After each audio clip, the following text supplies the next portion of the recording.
On the morning of January 6, 1945, a tiny fabric-covered airplane buzzed over the frozen forests of Belgium, so fragile it seemed a strong gust might tear it from the sky.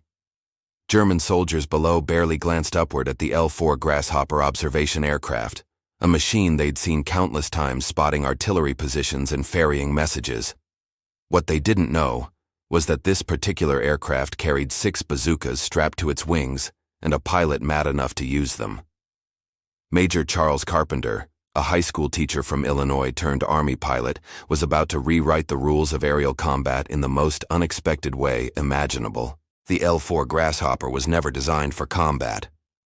Built by Piper Aircraft, this lightweight reconnaissance plane featured a 65-horsepower engine, fabric wings, and a maximum speed barely exceeding 85 miles per hour.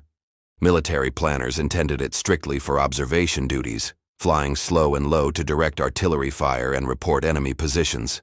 The aircraft carried no armor, no defensive armament, and possessed all the combat capability of a paper kite. Yet in Carpenter's hands, this humble machine would become one of the war's most unlikely tank destroyers. Charles Carpenter didn't fit the typical fighter pilot profile. Born in 1912 in Pennsylvania, he'd spent his pre-war years teaching history and coaching football at Moline High School in Illinois. When America entered World War II, Carpenter enlisted and trained as an artillery spotter pilot, assigned to fly the tiny observation planes that most combat pilots considered barely worthy of the name aircraft. His fellow aviators flew Mustangs and Thunderbolts, sleek metal predators armed with cannons and bombs. Carpenter flew what soldiers affectionately called a puddle jumper, so light that ground crews could pick it up and move it by hand. The European theater in early 1945 presented a desperate situation. Hitler's surprise Ardennes offensive, the Battle of the Bulge, had caught Allied forces off guard in December, and German panzer divisions still prowled the Belgian countryside in January. American infantry units faced constant threats from German armor, particularly the feared Panzer IV and Panther tanks that outgunned American Shermans. Ground troops needed every advantage they could muster, and conventional close air support often arrived too late or couldn't operate in poor weather conditions that kept bigger aircraft grounded. According to military historians documented in various accounts of the 12th Army Group operations, Carpenter first conceived his unconventional tank hunting method in late 1944. Frustrated by watching helplessly as German armor attacked American positions while he circled overhead in his unarmed spotter plane, he approached his commanding officer with an audacious proposal: mount bazookas on his L-4's wing struts and attack tanks directly. The idea seemed absurd. The M9 bazooka weighed 13 pounds and fired a 3-pound rocket designed to penetrate tank armor at close range, weapons meant for infantry, not aviation. Most officers would have dismissed such a notion outright. Yet Carpenter's persistence in the desperate tactical situation convinced his superiors to let him try. Working with ground crews, they jury-rigged a mounting system that attached 3 bazookas to each wing strut of his Grasshopper. The pilot would aim the entire aircraft at his target and fire the rockets electrically from the cockpit. The modification process that transformed Carpenter's L-4 Grasshopper into a tank destroyer required both ingenuity and courage bordering on recklessness. Ground crews at the 12th Army Group's forward airfield worked through frigid December nights in 1944, fashioning crude mounting brackets from salvaged metal and electrical wire. They positioned 3 M9 bazookas along each wing's external strut, angled slightly downward to compensate for the weapon's ballistic drop. The rockets themselves, M6A3 high-explosive anti-tank rounds, packed enough punch to penetrate up to 4 inches of armor plating, theoretically sufficient to destroy any German tank from the top or sides where armor was thinnest. The engineering challenges proved formidable. Each bazooka weighed 13 pounds, and mounting 6 of them plus rockets added nearly 200 pounds to an aircraft, with an empty weight of barely 750 pounds. The L-4's anemic 65-horsepower Continental 0170 engine struggled with the additional load, reducing an already modest climb rate to something barely distinguishable from level flight. More concerning was the aerodynamic impact. The bazookas created significant drag and disturbed the airflow over the wings, making the already sluggish Grasshopper handle like a flying barn door. Then came the firing tests. On December 28, 1944, Carpenter made his first live-fire trial against a knocked-out German half-track serving as a target. He approached at less than 200 feet altitude, diving at a shallow angle to line up the shot. When he pressed the electrical firing button, the first bazooka erupted with a roar and a blast of flame that rocked the tiny aircraft sideways. The rocket streaked forward, trailing white smoke, and slammed into the half-track with a satisfying explosion. But the recoil and blast effect terrified even the fearless Carpenter. The fabric covering on his wings singed brown, and the entire airframe shuddered violently. Ground crews watched in horror, certain the contraption would tear itself apart. Somehow, it held together. Word of Carpenter's experiment spread quickly through military channels, eliciting reactions ranging from admiration to outright disbelief. Fighter pilots at nearby bases ridiculed the notion of hunting tanks in what they considered a toy airplane. One P-47 Thunderbolt pilot reportedly told Carpenter, "You might as well throw rocks at them. At least you'd have better odds of surviving." The skepticism was understandable. Thunderbolts and other fighter bombers carried armor plating, multiple .50 caliber machine guns, and could dive away from danger at speeds exceeding 400 miles per hour. Carpenter's Grasshopper offered no protection whatsoever, couldn't outrun a bicycle, and required him to fly within spitting distance of his targets to have any chance of hitting them. Information from military archives maintained by the National Museum of the United States Air Force indicates that Carpenter conducted several more test flights in early January 1945 before declaring his system combat-ready. He painted his aircraft with distinctive nose art, a cartoon figure wielding a bazooka, and adopted the call sign that would make him legendary: Bazooka Charlie. His commanding officers remained dubious, but authorized him to engage targets of opportunity while conducting his regular observation missions. Nobody expected much from the experiment. Most assumed Carpenter would either miss his targets entirely or get himself killed attempting something so foolhardy. The German military intelligence never even considered that observation aircraft might pose a threat. Throughout the war, Luftwaffe pilots and ground forces had learned to ignore the slow, unarmed spotter planes that puttered around at low altitude. They presented no danger, and pursuing them wasted ammunition and time better spent engaging actual threats. January 10th, 1945, dawned cold and overcast across the Belgian Ardennes, the kind of weather that grounded most aircraft but allowed the nimble L-4 Grasshopper to operate beneath the cloud deck. Major Charles Carpenter lifted off from his forward airstrip near St. Vith at 0700 hours, officially tasked with spotting German artillery positions for the American 4th Armored Division. His Grasshopper carried a full load of 6 bazooka rockets, their warheads pointed forward like the quills of an angry porcupine. A light snow had begun to fall, reducing visibility but also providing cover. German troops wouldn't be scanning the skies as carefully in such conditions. Carpenter flew his usual pattern, circling at 500 feet while scanning the snowy landscape below. The region bore the scars of recent fighting. Burned-out vehicles, shattered trees, and shell craters pockmarked the white expanse. He spotted several American infantry positions, radioed their coordinates back to artillery command, then continued his sweep eastward toward known German lines. The Grasshopper's engine buzzed steadily, a comforting sound that Carpenter had learned to monitor by ear for any sign of trouble. At this altitude, in this weather, engine failure meant a forced landing in enemy territory with no possibility of rescue. At approximately 0830 hours, Carpenter's careful scan revealed something that made his pulse quicken. Through a gap in the forest below, he glimpsed the distinctive angular shape of a German Panzer IV medium tank, its long 75mm gun unmistakable even at this distance. The tank sat motionless on a narrow forest road, either broken down or lying in ambush for American forces advancing from the west. 2 crew members stood beside it, stamping their feet in the cold, apparently working on some mechanical issue.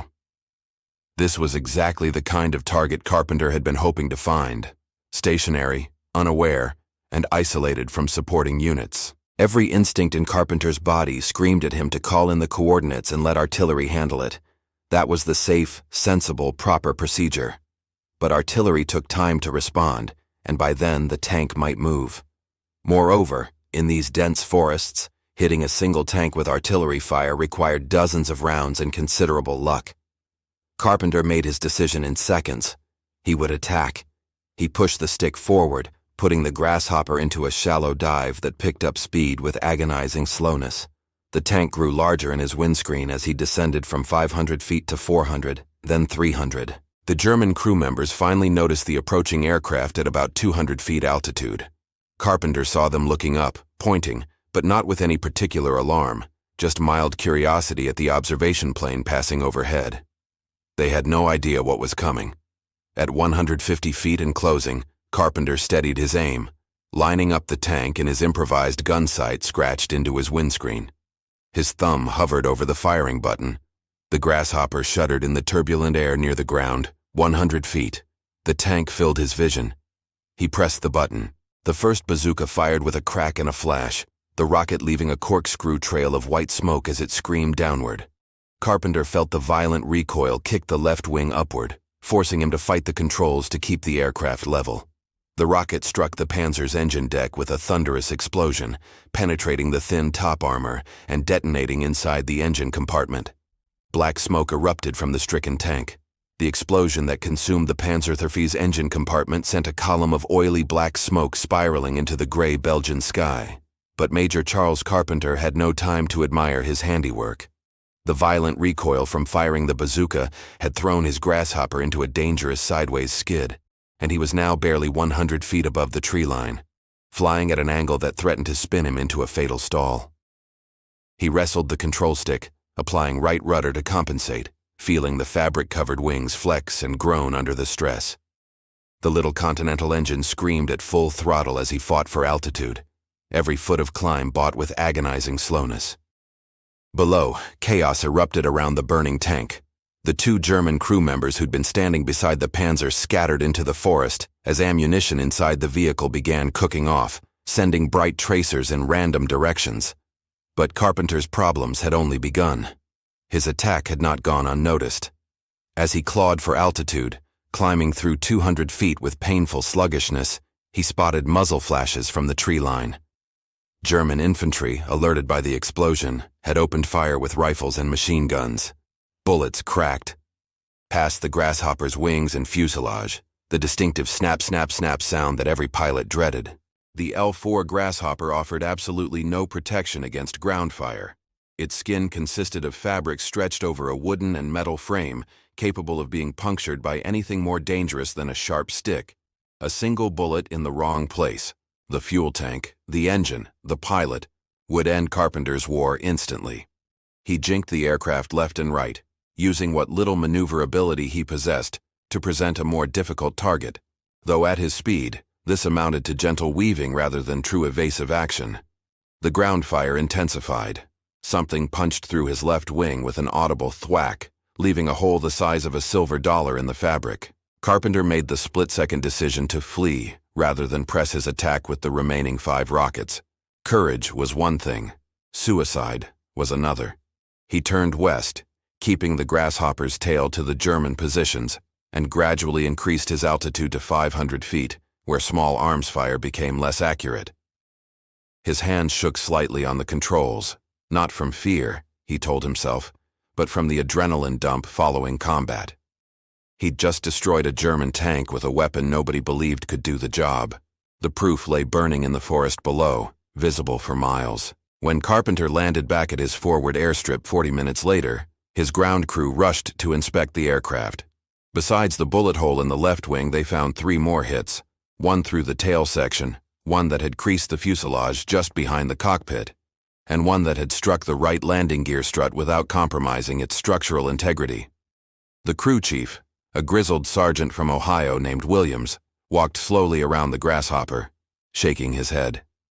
Historical records maintained by the 12th Army Group archives note that Williams told Carpenter, "Major, that's the luckiest airplane in Belgium.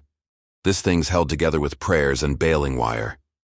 Word of Carpenter's tank kill spread through the American lines faster than official radio communications. By afternoon, his commanding officer had confirmed the destruction through reconnaissance photographs, and by evening, infantry units that had been pinned down by German armor were requesting Bazooka Charlie by name.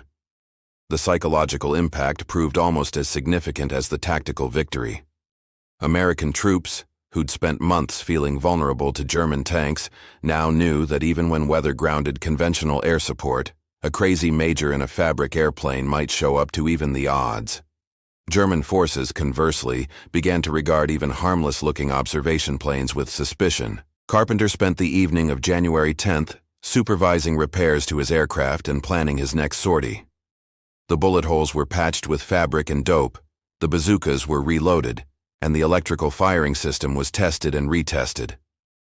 January 15, 1945 brought clearer skies over the Ardennes, and with improved visibility came increased danger for Major Charles Carpenter's unconventional tank hunting missions. He lifted off at dawn, the Grasshopper's engine coughing briefly in the frigid air before settling into its familiar drone. 5 days had passed since his first kill, and in that time he destroyed 2 more German armored vehicles, a half-track and another Panzer IV, earning him both commendations and a growing reputation among American ground forces. But success bred complacency's evil twin. The enemy now knew he was out there. German commanders had issued warnings about the armed observation plane prowling their rear areas. Luftwaffe intelligence, initially dismissive of reports about an L-4 attacking tanks, had been forced to acknowledge the threat after 3 confirmed kills. Anti-aircraft crews received orders to engage all spotter planes on site, abandoning their previous policy of ignoring the slow-flying nuisances. The hunters had become the hunted, though Carpenter didn't yet realize how completely the situation had changed. Flying at 600 feet over snow-covered farmland east of Bastogne, Carpenter spotted movement on a secondary road below, a German convoy of 3 vehicles crawling westward through the morning gloom. His practiced eye identified them instantly, 2 trucks and, between them, a Panther tank, one of Germany's most formidable armored vehicles. The Panther mounted a powerful 75mm gun and frontal armor thick enough to shrug off most American anti-tank weapons. From above, however, its top armor remained vulnerable to bazooka rockets, theoretically. Carpenter had never engaged a Panther before. He began his approach, descending in a wide spiral to avoid telegraphing his intentions. At 400 feet, he rolled into his attack run, lining up on the Panther from its rear quarter where the engine deck offered the best target. The convoy continued moving, unaware of the threat above. 300 feet. 200. Carpenter's thumb moved to the firing button. Then everything went wrong simultaneously. A German soldier in one of the trucks glanced upward and began waving frantically, pointing at the diving Grasshopper. The convoy's anti-aircraft escort, a Stykov Z-71 half-track mounting a quad 20mm flak Vierling that Carpenter hadn't spotted, swung its gun skyward. The flak Vierling opened fire at 150 feet range, and the sky around Carpenter's aircraft suddenly filled with exploding shells. The quad 20mm cannons fired at a combined rate of over 800 rounds per minute, creating a nearly solid wall of lead and high explosive. Tracer rounds drew orange lines through the air, converging on the fragile Grasshopper like fingers of fire. Carpenter instinctively jerked the stick, throwing the aircraft into a violent bank that killed his attack solution but saved his life. Shells cracked past both wingtips, close enough that he felt the concussive thumps through the airframe. Training and desperation took over. Instead of fleeing, Carpenter did something no sane pilot would attempt. He turned into the fire, diving even lower and faster than before, accepting that his only chance of survival lay in completing his attack before the flak gunners could correct their aim. At 75 feet altitude, he steadied the Grasshopper for just 2 seconds, enough to line up the Panther, and fired 2 bazookas in rapid succession. The first rocket missed, exploding harmlessly in a snowbank. The second struck the Panther's engine deck dead center, punching through the armor and detonating inside the engine compartment. The Panther tank erupted in a geyser of flame and black smoke as its fuel tanks ignited. But Major Charles Carpenter barely registered his success. The German flak Vierling continued its murderous fire, and now he was trapped at low altitude directly above hostile forces, with his Grasshopper's already pathetic performance further degraded by having just fired 2 rockets off-center, creating an asymmetric weight distribution. The aircraft wanted to roll left, and Carpenter's arms burned with the effort of holding it level while simultaneously trying to gain altitude and evade the streams of tracer fire. A 20mm shell exploded 10 feet behind the Grasshopper's tail, the blast wave shoving the aircraft forward and upward like a giant's hand. Carpenter used the momentum, accepting the violent buffeting as preferable to the alternative. He shoved the throttle to its stop, not that it made much difference in an engine that already delivered maximum power, and began a desperate jinking pattern, throwing the Grasshopper left, then right, then left again in irregular intervals. Fabric tore along his right wing as shells passed through, leaving ragged holes that disrupted the airflow and made the aircraft handle even worse. The German gunners had good reason to concentrate their fire. By destroying the Panther, Carpenter had eliminated the convoy's most valuable asset, and the flak crew understood that killing this audacious American pilot had become a matter of both tactical necessity and personal honor. Muzzle flashes continued below as infantry added rifle fire to the anti-aircraft barrage, creating a cone of death through which the Grasshopper had to climb. At 150 feet, Carpenter felt something slam into his left rudder pedal, and the aircraft yawed violently to the right. A shell had struck the control surface, tearing away a section of fabric and possibly damaging the cables. He compensated instinctively, using aileron and opposite rudder to maintain some semblance of controlled flight, but the Grasshopper now flew in a crabbed attitude, its nose pointing several degrees right of its actual flight path. The trees below seemed dangerously close. Had he lost altitude while wrestling with the controls? 200 feet. The ground fire began to slacken, the flak crew's elevation insufficient to track him as he climbed beyond their effective engagement envelope. 250 feet. 300. Carpenter allowed himself to believe he might actually survive this insanity. Then his engine stuttered. The steady drone that had been his constant companion throughout the engagement suddenly developed a pronounced miss, the rhythm disrupted by what could only be battle damage. The tachometer needle wavered, dropping from its steady 2,300 revolutions per minute to 2,000, then 1,800. Carpenter's stomach dropped faster than his aircraft. Without engine power, the Grasshopper became a glider, with the aerodynamic efficiency of a filing cabinet. In this shot-up condition, over enemy territory, a forced landing meant capture or death. He turned west, toward American lines, nursing the failing engine with mixture and throttle adjustments, trying to coax every possible minute of running time from damaged components. Black oil began to streak back across his windscreen, partially obscuring his forward vision, a sign that a lubricant line had been severed or the crankcase penetrated. The engine temperature gauge climbed steadily into the red zone. Military aviation records from the period, preserved in various collections including those maintained by the Smithsonian National Air and Space Museum, document that Carpenter managed to keep his stricken aircraft airborne for 17 minutes before crossing into American-held territory. Those 17 minutes aged him years. Every second he expected the engine to seize completely, leaving him no choice but to put down wherever he could find a clear space. The winter landscape below offered few good options: forests, streams, and small villages, all overlaid with snow that concealed ditches, fences, and other obstacles that could flip an aircraft on landing. The Grasshopper gradually lost altitude despite Carpenter's best efforts, descending from 300 feet to 200, then 150. At 100 feet above the frozen Belgian countryside, Major Charles Carpenter's oil-streaked windscreen made navigation an exercise in educated guesswork and desperation. The Continental engine's death rattle had progressed from occasional misses to a continuous rough running that shook the entire airframe, each vibration threatening to tear apart components already weakened by battle damage. The temperature gauge needle had pegged past the red line, and acrid smoke now mixed with the oil spray coating his goggles.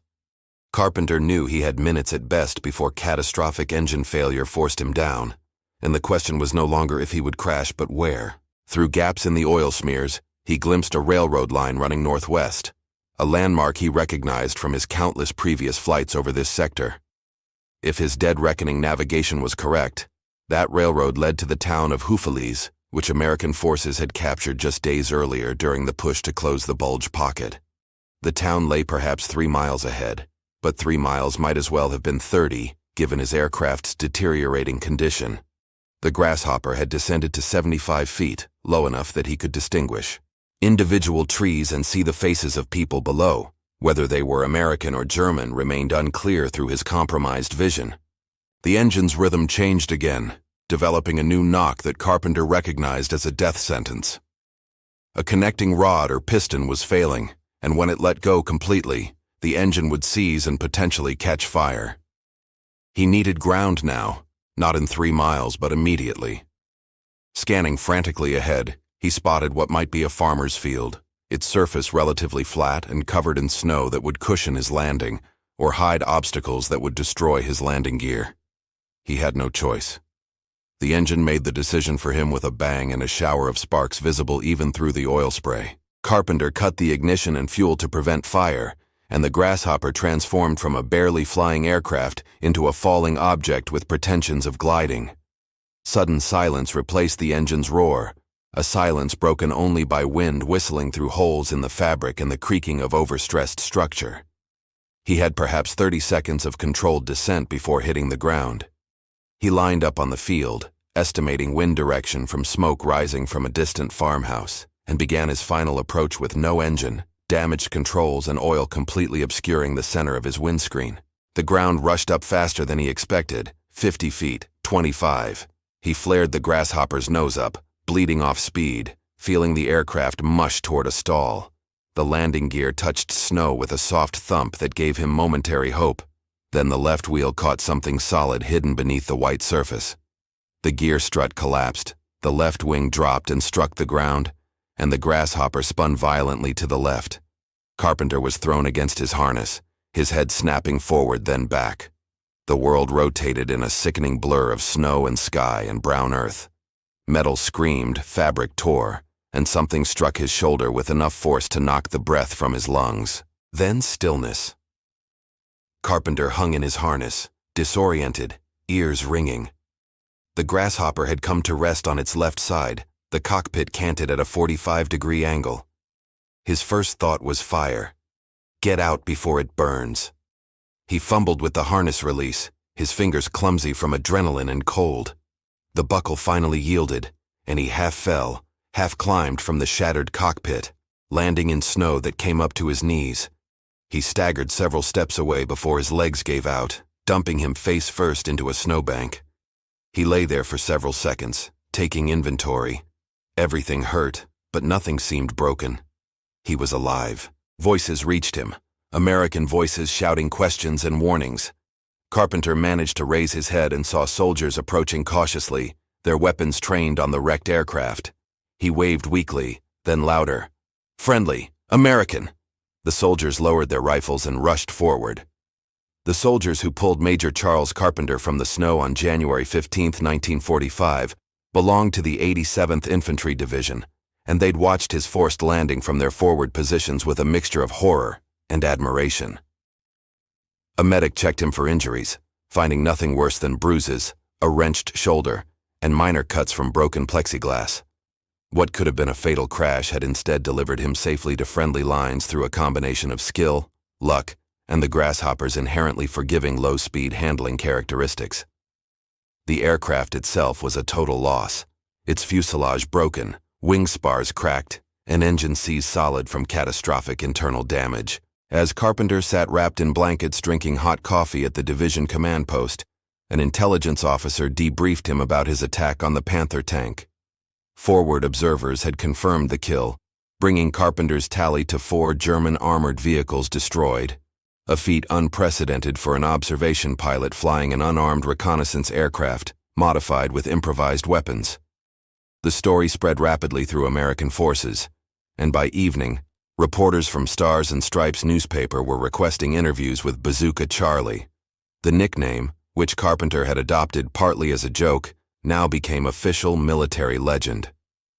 Historical records maintained by the National Archives, including after-action reports from the 12th Army Group operations in early 1945, document that Carpenter returned to flying operations within 3 days of his crash landing. His superiors had initially ordered him grounded, arguing that his luck had been stretched too far and his experimental tank hunting tactics, while successful, violated every principle of safe aviation practice. But Carpenter argued persuasively that German armor still threatened American infantry.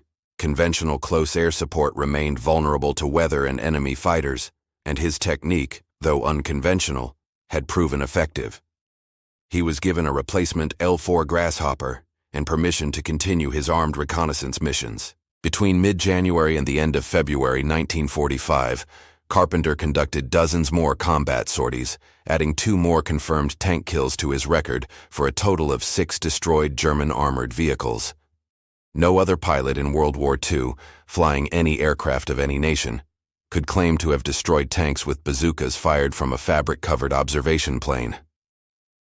The Germans never adapted effective countermeasures against his tactics, primarily because his appearances remained unpredictable and he operated alone. There were no squadrons of bazooka-armed grasshoppers, just one man with an unconventional idea and the courage to execute it. The tactical impact of Carpenter's exploits extended beyond the 6 tanks he personally destroyed. German forces in the Ardennes sector began reacting to all L-4 observation aircraft as potential threats, diverting anti-aircraft resources from more dangerous targets. American infantry morale received a significant boost from knowing that even in impossible situations, help might arrive in unexpected forms. Several other Army pilots attempted to replicate Carpenter's success, mounting bazookas on their own L-4s, but none achieved comparable results. The combination of skill, timing, and sheer audacity that made Bazooka Charlie effective proved difficult to replicate. When the war in Europe ended on May 8, 1945, Major Charles Carpenter returned to the United States as one of the conflict's most unusual heroes. He received the Distinguished Flying Cross for his tank-destroying missions, though official citation language carefully avoided mentioning the unorthodox methods he'd employed. Post-war, he returned to teaching history at Moline High School in Illinois, rarely speaking publicly about his wartime experiences.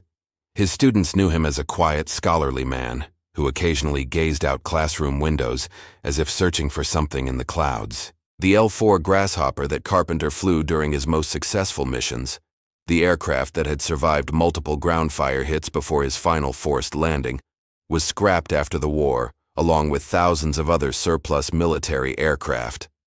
No effort was made to preserve it as a historical artifact, a loss that later aviation historians would deeply regret. Today, only photographs and official reports document Bazooka Charlie's unlikely war machine, physical evidence of one of military aviation's most creative and courageous innovations lost to the scrap heap of history. Charles Carpenter passed away on July 31, 1966, in Moline, Illinois, at the age of 54. His obituary in local newspapers mentioned his World War II service, but devoted more space to his decades of teaching and community involvement. Few Americans today recognize his name or know the story of how a high school history teacher turned a fabric-covered observation plane into a tank destroyer that terrified German armored crews. Yet his legacy endures in military aviation circles as proof that innovation, courage, and creative thinking can overcome seemingly insurmountable odds. That sometimes the most effective weapon isn't the biggest or fastest, but the one nobody expects. The unlikely tale of Bazooka Charlie reminds us that war's heroes don't always fit traditional molds, and that effectiveness matters more than convention. In the frozen forests of Belgium during those desperate winter months of 1945, Major Charles Carpenter proved that a determined individual with an unconventional idea could change the course of battles, save American lives, and earn a place in history, all from the cockpit of an aircraft most people considered barely capable of flying at all.